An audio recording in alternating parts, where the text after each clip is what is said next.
Get me out of this house. When I passed on Granny's desperate plea to my brother David, he exploded in anger, turning as red as a tomato. Then take her yourself. What? Me? You're the one complaining about how we do things. So, you take care of Granny. All right, I'll do it. I had no other choice but to agree. This is a dead end. David's completely controlled by his wife, Emily. The moment I realized it, I was seething with frustration. Emily is the worst. She's treating Granny like a servant and has sweet David under her spell. All for her own gain. I won't let her get away with this. I'll take back everything she's taken from us and leave her in shambles. Determined, I made my way to Granny's room. My name is Betty. I'm a 28-year-old secretary at a real estate firm run by David. I've recently married Stephen, a colleague from the same firm. Stephen, I'll be stopping by my parents' house before I come home today. All right, I'll meet you back at the house. Exchanging such words with Stephen is not out of the ordinary for us. That's how close I am with my family. However, there's a sense of distance I feel within my family. It's the names. My maiden name is Smith. Obviously, that's also Granny Jennifer and my brother David's last name as well. With both parents and grandpa already gone, I'm the only Johnson. It's not that I dislike it, but it does make me feel a bit lonely. I wonder if it'll feel even lonelier when David gets married. David is about to get married. Once he's married, he'll surely prioritize his wife over me. With this slight unease, I headed to my childhood home. Granny lives in a detached house. Apparently, Grandpa built it, and the building itself is quite old. I opened the heavy front door and called out to Granny. I'm home, Granny. Betty, is that you? Come on in. Granny's voice came from the living room. Following her voice, I walked into the living room to see Granny, David, and an unfamiliar woman. The woman gave a polite nod. Pleased to meet you. And who might you be? I'm Emily, your brother David's fiancée. David nodded slightly when I looked at him. I was aware David was getting married. But I didn't expect him to bring his fiancée along. The sudden introduction left me greeting her awkwardly. Pleased to meet you, I'm Betty, his sister. You're married, right? Emily asked, smirking unpleasantly. Thinking she might be interested in me, I simply nodded. Yes. Then why are you back here? You weren't kicked out, were you? Emily's laugh was tinged with sarcasm. Annoyed, I asked for clarification. What do you mean by that? Oh, no. It was just a joke, just a joke. Emily laughed.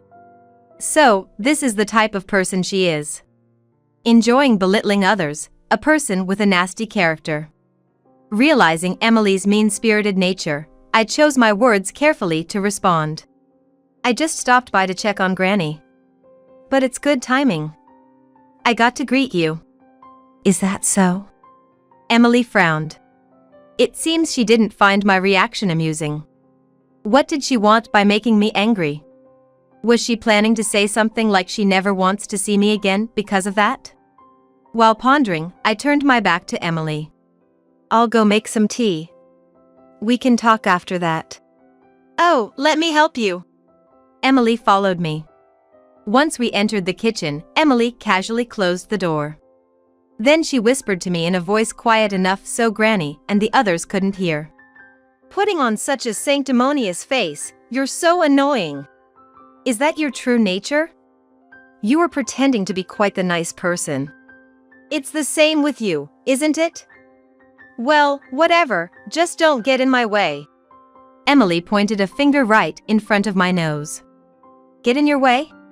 The greetings are done, and I'm officially becoming the wife of this house. Eventually, this house will be mine, so let me do as I please without interference. Why would it become yours? A brother's wife has no rights to inheritance. When I countered, Emily smugly replied. If David inherits, it's as good as mine. You, Betty, has no say in it. This is also my family home. Such a noisy woman. I'll tell David you're harassing me and that I'm having second thoughts about our marriage. I was at a loss for words. Indeed, Emily has a bad personality. But it's David who's marrying her. I can't ruin David's marriage on my own. Now that you understand, don't show your face here again. I had no choice but to nod to Emily's words. Half threatened by Emily, I began to visit my family home less and less. Since I used to stop by almost every day, both Granny and David were worried about me. Work has just gotten busier. I made up excuses like that. I kept hoping that David would see Emily's true colors. But David seemed like a different person when talking about Emily. Looking back, he was always so happy. So, I gave up, thinking it would be difficult for him to see. Meanwhile, David and Emily got married. 6 months flew by quickly, and I found it even harder to visit my family home.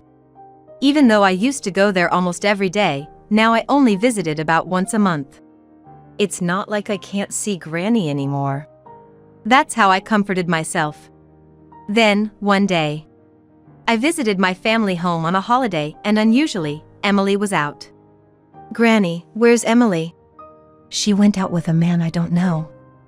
David has been on a business trip since the day before yesterday. Seeing the opportunity, I took Granny out shopping. It was our first shopping trip together in a while. I was thrilled. But, contrary to my feelings, Granny seemed downcast. What's wrong, Granny? Oh. It's nothing. Granny dodged the question. But I found out the reason when we got to the supermarket. Emily took your money. No, it's not like that. Emily is just managing it for me. But it's your money, right? Why is Emily managing it? When I asked, Granny began to explain little by little. Shortly after David and Emily got married, Emily began pressuring Granny to hand over her account. I'll manage the money from now on.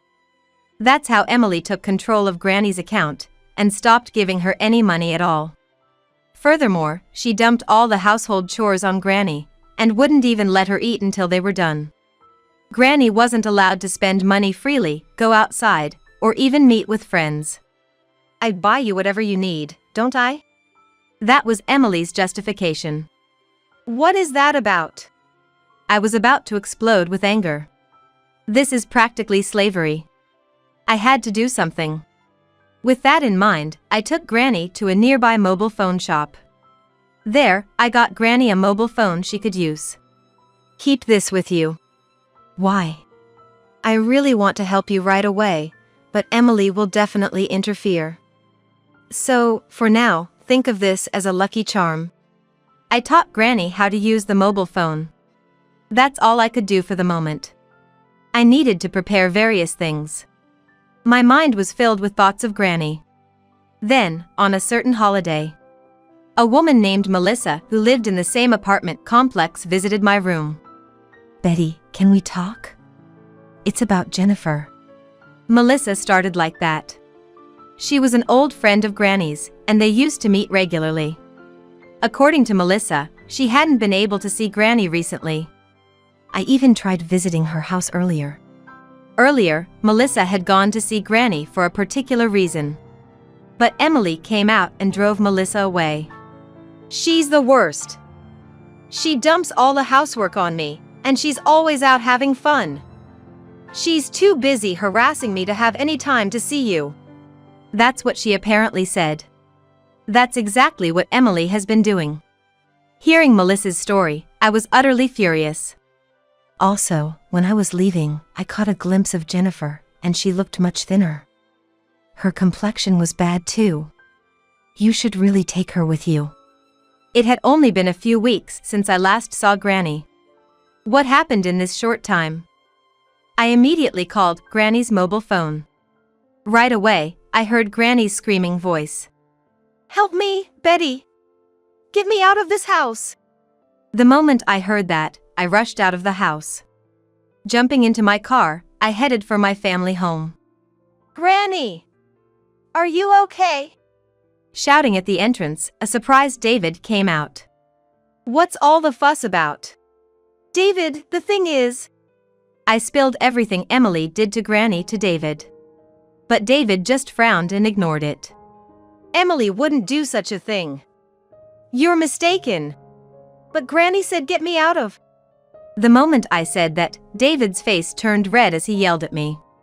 "Enough! Then take her in yourselves." "What? Me? You have a problem with how we do things, right? Then you take care of Granny." "Yes, I'll take her in." I had no choice but to agree. It's hopeless. He's completely under Emily's control. Realizing that, I was so frustrated I could hardly stand it. Emily is the lowest of the low. She's treating Granny like a slave, and has sweet David under her thumb. And she does all this just to benefit herself. I'll never forgive her. I'll take back everything she's taken from us and leave her in shambles. With my resolve set, I headed to Granny's room. As I opened the door, Granny came rushing out. "Thank you for coming." Granny was in tears. As I hugged her, I realized she had become shockingly thin. "Granny, are you eating properly?" "Yes, I'm fine." Contrary to her words, the sound of Granny's stomach rumbling could be heard. Hearing that, I told Granny, "Granny, come to my house. Let's eat till we're full together." I took Granny's hand and led her out of the room. Heading to the entrance, Emily was waiting for us. With a displeased look, Emily said to me, "Are you really taking her?" "I've been patient until now, but I can't take it anymore. You'll be troubled without access to Granny's pension, though." "I don't know what you're talking about, but leave the payment for the care I've provided."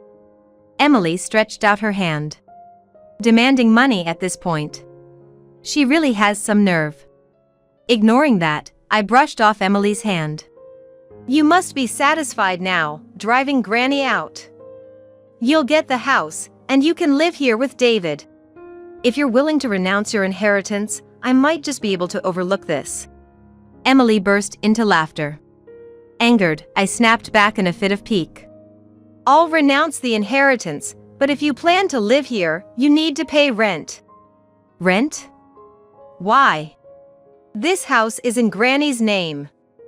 If you're kicking Granny out to live here, it's only natural you pay rent or buy the place." David panicked at my words. "What's that supposed to mean? This is my family home." "So what? Legally, it's Granny's house. It's not your house right now." "That's..." David was at a loss for words. Looking back and forth between David and Emily, I confidently stated, "I'm more knowledgeable about these issues as a real estate agent. David, you have two choices. Pay rent or buy the house. Let me know what you decide." I briskly closed the front door and left the family home. Then, I helped Granny into the car. "Sorry for being late." "It's fine. I'm just glad you came." While we were talking, Emily came out of the house. She approached me, yelling, "I'll buy the house, just as you want. But in return, never show your face to me again." "Do you have that kind of money?" "Of course. I was a popular restaurant worker." She must have made her money working at a club. That would explain her wide circle of friends. I calmly informed her. "Then, I'll have my real estate agent to handle it." "Huh? Are you planning something sneaky?" Emily glared at me. "It's necessary for a fair sale." "Fair sale? You should sell it for less at times like these. Pay back for the care I've provided," Emily shouted, pointing at Granny. However, I responded as calmly as I could. In family home sales, if it's sold below market value, it can be considered a gift. Then, you'd have to pay a gift tax. But... Emily fell silent at my words. With a glance at Emily's frustrated face, I got into the car. "Well, anyways, you really wasted an opportunity." "Huh? Granny is a flower arrangement teacher. Yet, you kept her locked up in her room and turned away people who came to see her. What a waste. At that moment, Emily had a realization. A flower arrangement teacher? Don't tell me the people who came to the house were her students? Indeed, Granny had been teaching flower arrangement classes at home. Melissa was not only a friend but also one of her students. That's why she had been visiting Granny, only to be turned away for no reason, leading to the current situation. She has more than 10 students. Each pays a few dozen dollars per class, which adds up to a significant income. You've wasted several $100s. Emily looked down, visibly frustrated by my words. With a sideways glance at Emily, I left with Granny in the car. On the way home, I contacted Stephen. Upon arriving, Stephen was there to greet us. Dinner is ready. Come inside, both of you. Come on, Granny. Stephen led Granny to the living room. While Granny was eating, we discussed what to do next.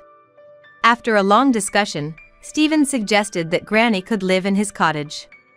It's in the countryside, but there's a shop nearby, and there are people living around it. Stephen's cottage was inherited from his father. Located in the mountains of the neighboring state, a place I had visited several times. I think it's a good idea since you'll be busy with selling the house and all.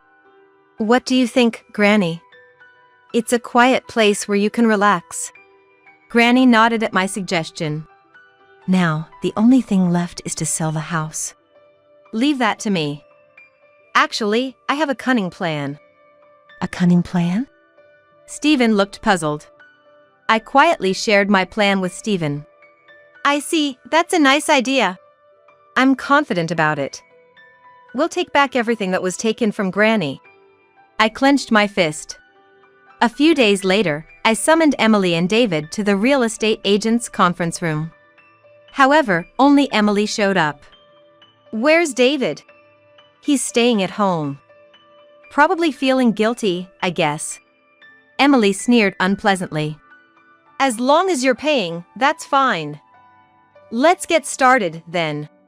I proceeded with the sale process, having other employees present as witnesses.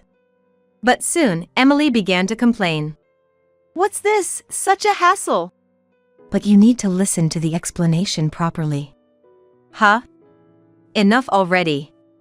It's going to sell at market price anyway, right? This is the fair price, isn't it? Emily asked one of the employees nearby.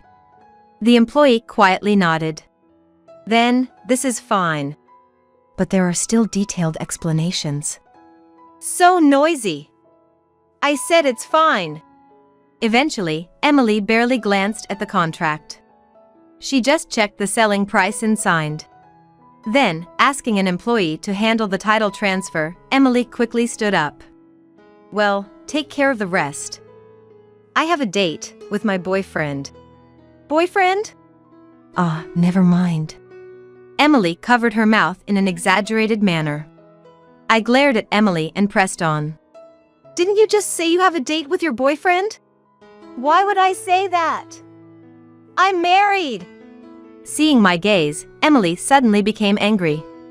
If you're going to make strange accusations, I'll sue. I'll even complain to your company. I'm sorry. Humph. Good if you understand. By then, Emily left the conference room with a triumphant look on her face. Just you wait. Even if you come crying and apologizing, I will never forgive you. I barely held back my laughter as I saw Emily off. About a month after that contract, Emily stormed into the company. Hey! Bring that woman out here! Emily was causing a scene at the company's reception. I hurried over to where Emily was. How may I assist you, ma'am? Don't ma'am me. What is the meaning of this? What seems to be the problem? I asked with a forced smile, prompting Emily to raise her voice even more.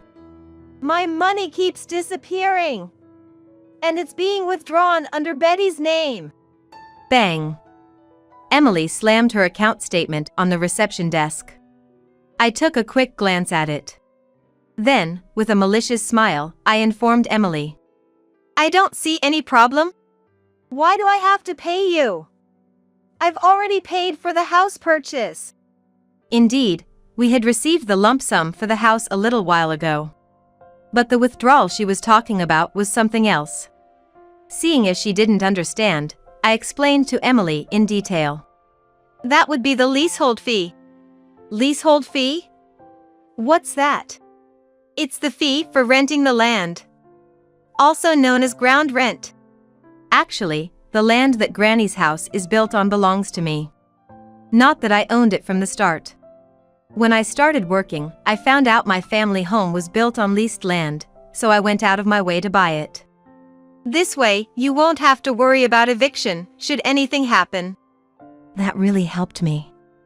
I've been worried about it for a long time. Talking with Granny like that is also a fond memory. That aside, I pressured David and Emily to purchase the house. But I never said it included the land. Of course, I properly explained this to Emily at the time of the sale. However, Emily was too impatient to listen to my explanation.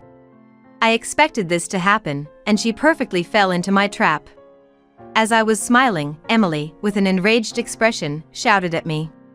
This is fraud. I explained during the contract signing. And it's also clearly stated in the contract. Though, I must admit, the leasehold fee is quite high compared to the market. I smiled, and Emily bit her lip and retorted. Charging more than the market rate is fraud. No, the leasehold fee varies depending on the local situation. It's determined by the agreement between the lessee and the lessor. You agreed to my proposal, didn't you? When I asked, Emily shook her head. I didn't know anything about it. You said this is fine at the time of signing, didn't you? That's, well. Even Emily seemed to recall something at that point. I looked firmly at Emily, who was avoiding my gaze, and quietly stated. That's the situation, so please continue to pay the leasehold fee. Don't joke with me. This is the same as paying rent. That's your problem, isn't it? It has nothing to do with me. Remember this. I'll definitely sue you. Emily ranted. She grabbed the account statement she had slammed down and turned her back on me with a swirl. Since we have an agreement based on an official contract, complaining won't change anything. Moreover, if you default on the leasehold fee, we will file a lawsuit for eviction. Shut up! I don't care! If it comes to a lawsuit, be prepared for enforcement to eventually take place. As I said this, Emily fled like she was escaping. I couldn't stop laughing. Emily's options from now on are limited. She either continues to pay me the leasehold fee or sells the house to someone else. While fighting in court is not entirely out of the question, it's not a realistic option. In any case, none of these options benefit Emily. But this isn't the end. We're going to get Granny's money back, too. I braced myself for what was to come. That night, I went to David's house with certain documents in hand. When I rang the doorbell, David answered. What? Betty? It's been a while. I need to talk to you. While we were talking, Emily burst out from the back. What are you doing here? Emily stamped her feet in frustration. I glared at Emily and said firmly. I have something to discuss. If you refuse, we'll just have to go to court. Court? I've checked Granny's account records. There were frequent withdrawals, but they weren't made by Granny. Emily remained silent at my words. I looked at David and asked. Emily has been using Granny's money. There are witnesses too. What will you do? Okay. Come in, let's talk. At that moment, Emily shouted. Don't listen to her. Shut up. It seemed David had his suspicions. Inside the house, I laid out several documents in front of David. These are the bank records. And here are the written statements from witnesses. Witnesses? Who would know about our family matters? Your boyfriend? No, your affair partner. You bragged in front of him, it seems. He thought you were someone who could provide him with money. As I sneered, David's complexion changed. He turned a sharp gaze towards Emily and demanded loudly, "What's this about an affair partner? That's not true. Betty's just making things up." Emily was flustered. "I heard it from Granny. Your affair partner, he came to the house several times, didn't he? And you yourself said it during the house sale, remember?" "Huh? I don't know what you're talking about. You said you were going on a date with your boyfriend, didn't you? If you don't remember, shall I remind you?" I took out my mobile phone and played the voice recording from the contract signing. The moment Emily mentioned boyfriend was recorded. "That's not true. It's edited. It's genuine. I always record for accuracy, and besides, I've gathered evidence of your affair." I said this as I placed a stack of reports on the table. It was an investigation report on Emily's behavior. David muttered while looking at it. "I've always believed in you. Even with Granny's situation, I trusted you over Betty. And now an affair. That's it, we're getting a divorce." Emily snapped at David's declaration. "Fine then. Give me back the money I paid for this house. First, return Granny's money. And the divorce settlement." "Shut up. I can easily pay that. I can earn as much as I want if I go back to the club." Emily slammed the table. That's when I quietly made my point. Going back to the club might not be so easy. "Why not? Have you looked in the mirror lately? All that playing around has made you quite a bit plumper than before." At that moment, Emily turned pale. In fact, Emily had gained a few dozen pounds since the beginning of her marriage. Well, best of luck with that. I left those words behind and exited David's house. In the end, David decided to divorce Emily and demanded compensation for her affair. There was some dispute over the amount, but it was eventually settled through mediation. Furthermore, I demanded that Emily return Granny's money. Thanks to Emily's affair partner, who talked, Emily couldn't argue back and agreed to return the money promptly. She honestly offered to return the money. However, in order to get Granny's money back, Emily demands for her money back by giving up the house. Reluctantly, I accepted her request. Emily returned to working at the club to pay the compensation to David. But Emily had changed in both style and everything else. Naturally, she couldn't earn as much as before. She was quickly moved to a back office role, and now, it's said she's working a lot behind the scenes at the club. On the other hand, perhaps because David felt he had no face to show us, he moved away as if fleeing. He now lives quietly alone in a small apartment. Meanwhile, I've been incredibly busy with Granny's move. I visited Granny almost daily and ran around handling the house's title transfer, among other things. And today, as things have finally settled down, Stephen mentioned something during lunch. "Hey, I was thinking, why don't we live with Granny from now on?" It goes without saying that I immediately agreed. I plan to discuss it with Granny today.